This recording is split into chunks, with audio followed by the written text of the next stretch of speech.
Ang paggalang sa mga nakakatanda ay isang malalim na kaugalian at mahalaga sa kulturang Pilipino na humuhubog sa pang-araw-araw na buhay, tradisyon at pakikisama sa lipunan. Ang pagpapahalagang ito ay pinapakita sa pamamagitan ng mga kilos tulad ng pagmamano na sumasagisad sa paggalang at karangalan. Sa mga pamilyang Pilipino, ang mga matatanda ay itinuturing na mahalagang pinagkukunan ng karunungan at patnubay. Ang mga nakakabata ay inaasahang mag-aalaga sa kanilang mga matatandang magulang bilang halimbawa ng responsibilidad sa pamilya.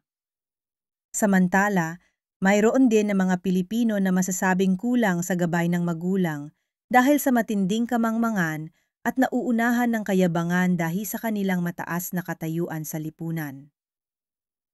Ito ay isang panawagan na huwag pamarisan ang ganitong ugali at pagkawala ng respeto sa nakakatanda. Huwag kang mag-alala, Torre, kasi matagal ko na talaga gusto makabugbog ng unggoy.